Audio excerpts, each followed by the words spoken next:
শুভ সকাল বন্ধুরা। ইলার হেসেলে পুরনো দিনের রান্না ঘরে আপনাদের সকলকে স্বাগত। এই বইটি লিখেছেন ইলা ঘোষ, আর আজকে তার বই থেকে আমরা জানব সহজ পদ্ধতিতে ডিমের অমলেটের ঝোল কিভাবে তৈরি করতে হয়। আমরা তো অনেক ডিম রান্না খেয়েছি, ডিমের অমলেটের ঝোল খেয়েছি, কিন্তু এই পদ্ধতিতে যদি একবার খেয়ে দেখেন তাহলে দেখবেন আপনাদের অনেক ভালো লাগবে। তো দেখে নিই আগে ডিমের অমলেটের ঝোল করতে গেলে কি কি উপকরণ আমাদের দরকার।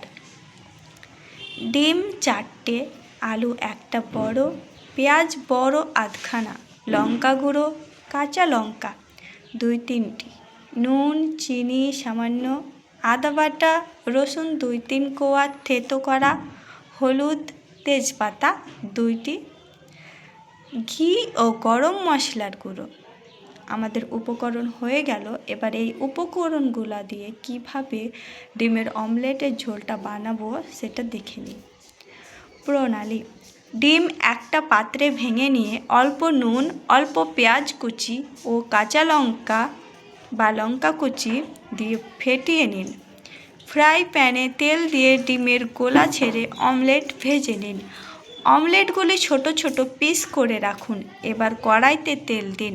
তেল গরম হলে ডুমো করে কাটা আলু ও পেঁয়াজ কুচি ছেড়ে দিন, বাদামি করে ভাজুন। এবার ঘি ও গরম মশলার গুঁড়ো বাদ দিয়ে সব মশলা দিয়ে জলের ছিটে দিয়ে কষুন।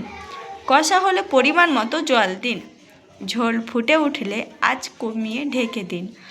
আলু সেদ্ধ হলে ঝোলে অমলেটগুলো ছেড়ে দিন।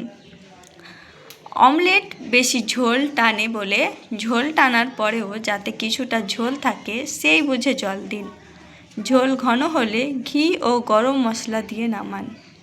তো আমাদের ডিমের অমলেটের ঝোল কীভাবে সহজ পদ্ধতিতে ভালোভাবে রান্না করা যায় সেটা আমরা দেখলাম। এবার আপনাদের যদি এই ডিমের অমলেটের ঝোলটা ভালো লাগে, আর আশা করি সত্যি অনেক ভালো লাগবে, একবার বাড়িতে আপনারা বানিয়ে দেখবেন এই পদ্ধতিতে, এই ইলার হেসেলের রান্নাঘরের পদ্ধতিতে, তাহলে দেখবেন আপনাদের অনেক ভালো লাগবে। কেউ বাড়িতে এলে তাদের এইভাবে রান্না করে খাওয়াতে পারবেন, সবাই রান্নাটা খেয়ে প্রশংসা করবে। তো আজকে রান্নাটা এই পর্যন্তই, দেখা হচ্ছে পরের রান্নাতে।